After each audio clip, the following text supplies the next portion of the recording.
Baik anak-anak, pada kesempatan kali ini kita akan belajar mengenai titrasi asam basa. Nah sebelumnya, pengertian titrasi itu apa? Titrasi itu adalah prosedur yang bertujuan untuk menentukan kadar suatu larutan. Maka dari itu bisa kita kira-kira ya pengertian titrasi asam basa itu apa? Titrasi asam basa itu adalah prosedur yang bertujuan untuk menentukan kadar atau molaritas suatu larutan asam dengan menggunakan larutan basa yang sudah diketahui molaritas atau kadarnya. Begitupun juga sebaliknya, prosedur yang bertujuan untuk menentukan molaritas atau kadar suatu larutan basa dengan menggunakan larutan asam yang sudah diketahui molaritas atau kadarnya. Nah, titrasi itu dilakukan hingga mencapai titik ekivalen. Titik ekivalen itu adalah keadaan di mana asam dan basa tepat habis bereaksi secara stoikiometri. Kemudian, titik ekivalen itu umumnya ditandai dengan perubahan warna dari indikator. Nah, kemudian kalau titik akhir titrasi itu adalah keadaan saat titrasi harus dihentikan tepat pada saat indikator menunjukkan perubahan warna. Jadi bedanya titik ekivalen dengan titik akhir titrasi adalah kalau titik ekivalen itu berarti ini ya, asam dan basa tepat habis bereaksi berdasarkan secara stoikiometri. Jadi secara teori. Kemudian kalau titik akhir titrasi itu berdasarkan ini, menunjukkan perubahan warna berarti berdasarkan pengamatan ya. Bedanya di situ. Nah, volume titik ekivalen dan titik akhir titrasi yang didapatkan itu bisa saja berbeda. Namun biasanya perbedaannya tidak terlalu banyak ya, sedikit saja. Nah, perbedaan volume titik ekivalen dan titik akhir titrasi itu disebut dengan kesalahan titrasi. Kemudian berikut adalah susunan dan alat yang digunakan dalam titrasi asam basa. Jadi seperti ini ya susunannya untuk titrasi asam basa. Di sini ada statif, kemudian klem, kemudian ini adalah buret, kemudian keran buret. Keran buret ini fungsinya untuk mengontrol volume zat pentitrasi, kemudian Erlenmeyer, kemudian di bawahnya Erlenmeyer itu kita letakkan kertas putih yang fungsinya untuk memperjelas pengamatan perubahan warna dalam indikator. Nah, kemudian larutan yang ada di dalam buret ini itu namanya adalah zat pentitrasi atau disebut juga pentiter atau titran ya. Nah, kemudian larutan yang ada di dalam Erlenmeyer ini namanya adalah zat yang dititrasi atau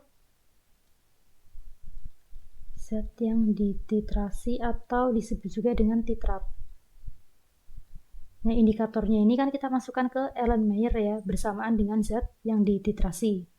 Indikator ini bisa kita gunakan macam-macam. Kita bisa gunakan phenolphthalein, bisa juga metil merah atau brontimol biru. Kemudian selanjutnya adalah prosedur titrasi asam basa. Jadi di sini ada video singkat saja ya mengenai percobaan titrasi asam basa. Alat yang kita gunakan itu ada buret, statif dan klem, kertas putih polos itu ya yang fungsinya untuk mengamati perubahan warna, kemudian labu Erlenmeyer 2 buah karena dalam percobaan ini kita akan lakukan 2 kali, kemudian ada gelas ukur, corong, kemudian larutan NaOH 1 molar, dan HCl. HCl ini berarti yang akan kita cari konsentrasinya ya. Kemudian indikator yang digunakan adalah phenolphthalein atau PP. Jadi pertama kita pasangkan buret pada klem.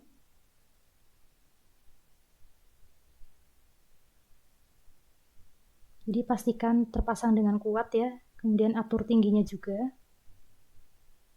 Kemudian yang kedua kita letakkan kertas putih di statifnya. Kemudian masukkan 15 ml HCl ke dalam labu Erlenmeyer. Masing-masing 15 ml.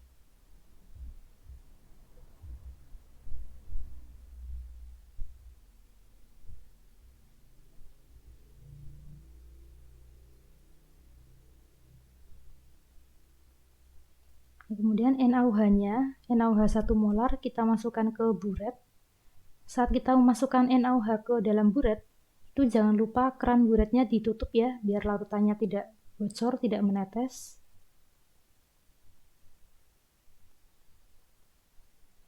Nah, kemudian kita masukkan indikator ke dalam Erlenmeyer, ke dalam larutan HCl. Nah, kita goyang-goyang supaya tercampur. Nah, kemudian kita lakukan titrasi. Jadi tangan kiri itu memegang keran buret, tangan kanan kita memegang Erlenmeyer. Itu harus kita goyang-goyang ya, agar larutannya tercampur. Dan itu kita lihat sampai terjadi perubahan warna secara permanen. Nah, itu sudah ada perubahan warna, tapi kan belum permanen ya, masih pink, kemudian bening lagi, pink, bening lagi. Itu kita lakukan terus sampai pinknya itu tidak berubah jadi bening. Nah, ya jangan lupa dalam saat menetes ini kita goyang-goyangkan terus. Nah, itu kan warnanya sudah permanen, tidak berubah lagi. Itu kita hentikan. Nah, kemudian kita lihat NaOH-nya itu berapa mili yang digunakan, kemudian dicatat. Itu untuk labu Erlenmeyer yang pertama. Untuk yang labu Erlenmeyer kedua itu caranya juga sama ya. Kita tetesi PP 5 tetes, kemudian digoyang-goyang lagi. Ditetesi NaOH, kemudian digoyang-goyang sampai warnanya pink permanen, tidak berubah menjadi bening lagi. Ya, itu sudah ya, kita hentikan.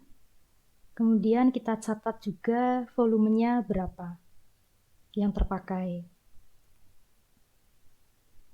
Ya, jadi demikian praktikum prosedur titrasi asam basa. Kemudian selanjutnya untuk titrasi asam basa kita gunakan rumus sebagai berikut ya.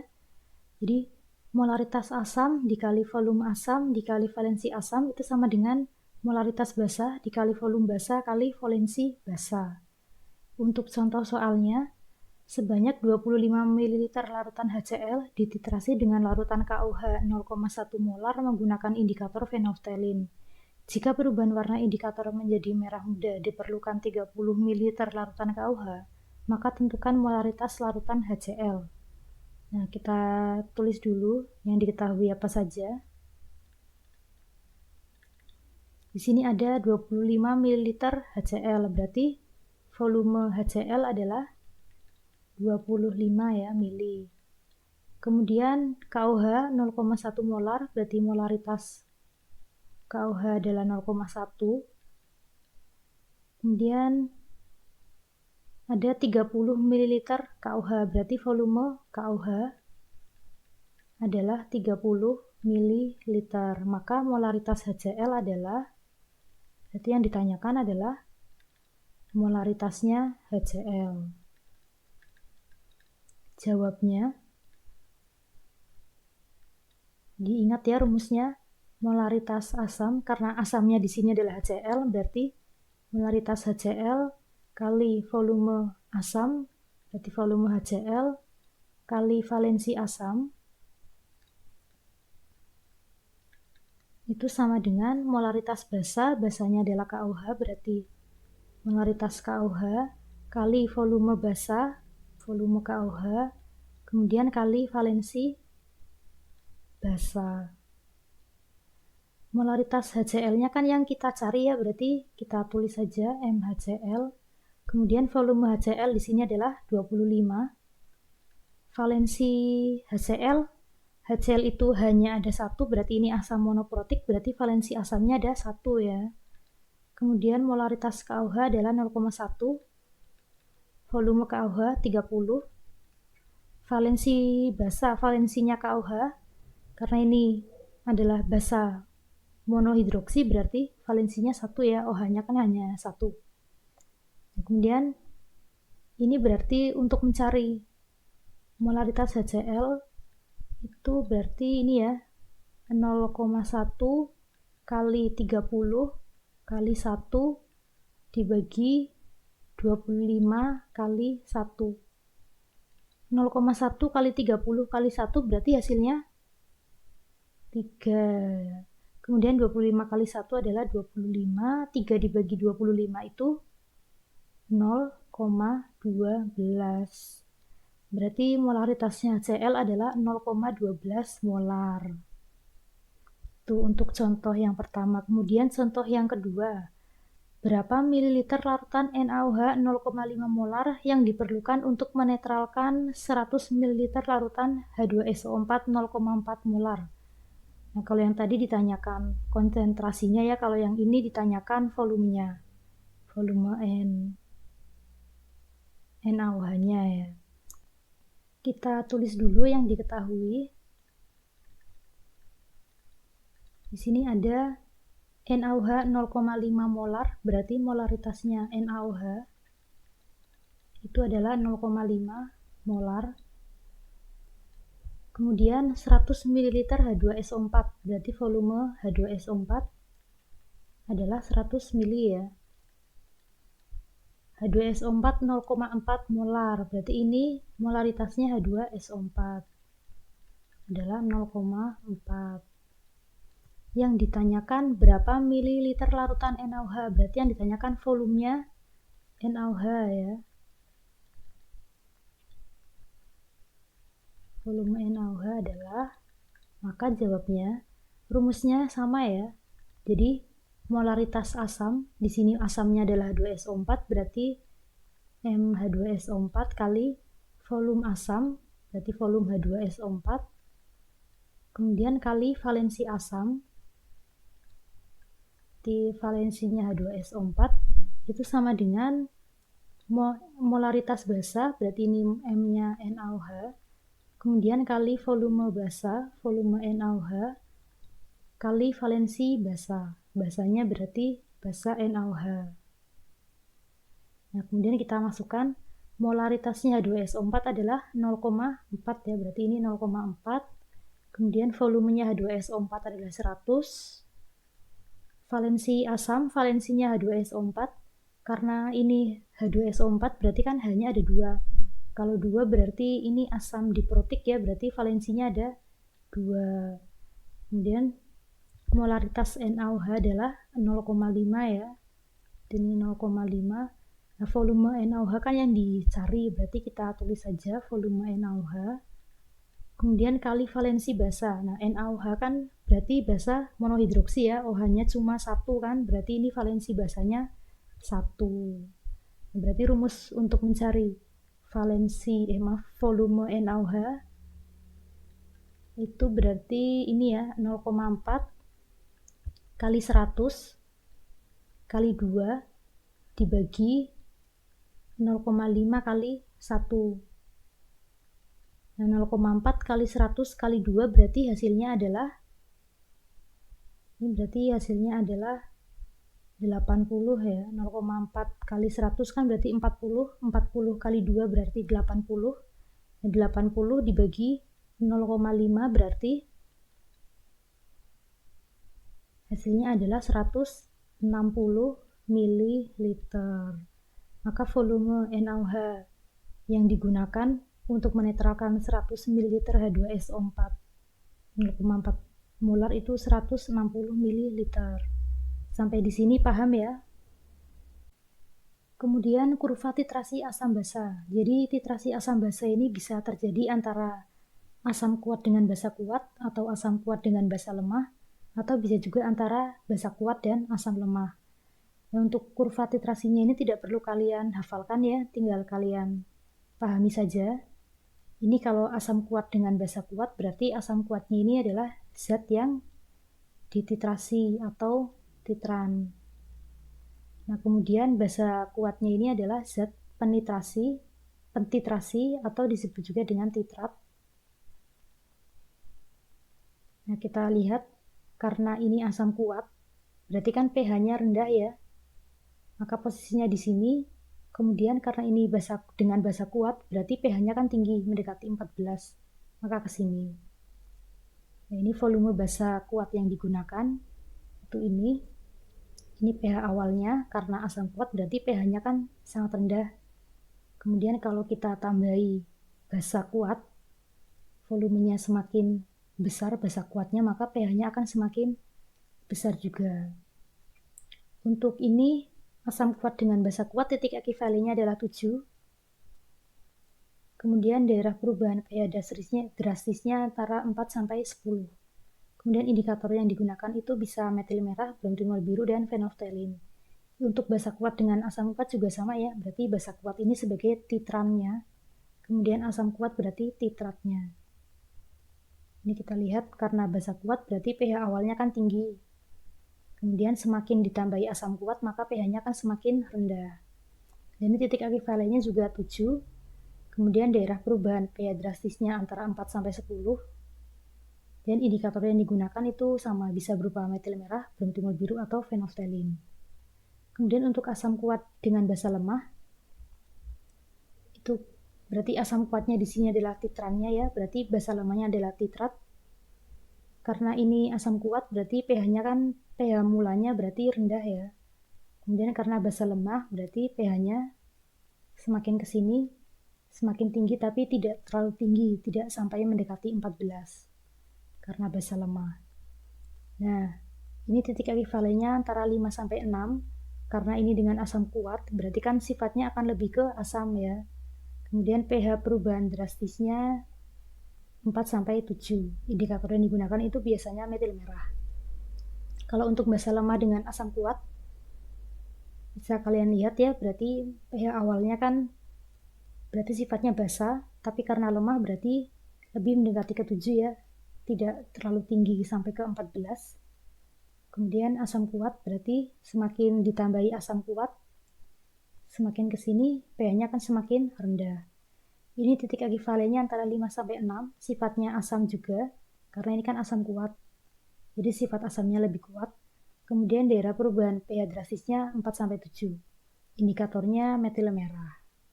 Untuk basa kuat dengan asam lemah berarti ini karena basa kuat berarti pH awalnya tinggi ya, mendekati 14. Kemudian asam lemah berarti pH-nya kan tidak terlalu rendah ya karena lemah. Asamnya berarti lebih mendekati ke 7, agak ke atas. Nah, ini volumenya, ini berarti seharusnya volume asam lemah ya. Jadi semakin ditambahi asam lemah, volumenya akan semakin turun, tapi tidak sampai rendah sekali, tidak sampai. Nah, ini titik ekivalennya antara 8 sampai 9, karena ini dengan basa kuat, berarti kan sifat basanya lebih kuat. Kemudian daerah perubahan pH drastisnya antara 7 sampai 10. Indikatornya itu biasa digunakan fenolftalin. Kemudian untuk asam lemah dengan basa kuat, berarti pH awalnya, karena asam lemah berarti tidak terlalu rendah ya, tidak rendah sekali. Jadi agak ke atas, kemudian basa kuat berarti pH-nya akan semakin tinggi kalau ditambahi basa kuat.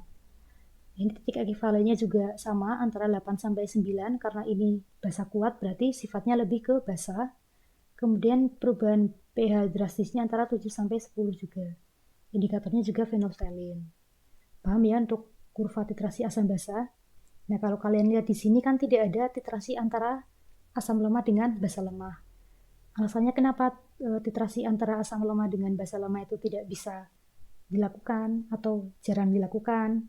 Nah, itu alasannya karena ini. Jadi yang pertama karena perubahan drastis pH-nya itu sangat singkat, kemudian tidak ada indikator yang cukup teliti, kemudian reaksinya itu berlangsung lambat dan tidak tuntas. Maka dari itu titrasi antara asam lemah dengan basa lemah itu tidak dilakukan. Kemudian untuk latihan soalnya silakan kalian kerjakan. Di sini ada satu nomor saja ya. Ditanyakan molaritasnya H2SO4. Kemudian yang diketahui adalah ini konsentrasinya NaOH. Kemudian karena ini soalnya dalam bentuk tabel, berarti kan ini percobaan dilakukan sebanyak 3 kali. Untuk volume H2SO4-nya kan tetap ya 20 ml. Tapi untuk volume NaOH-nya ini ada macam-macam. Ini berarti nanti volume ya NaOH yang kalian gunakan itu adalah rata-ratanya. Jadi rata-rata dari volume ini. Untuk rumusnya sama ya.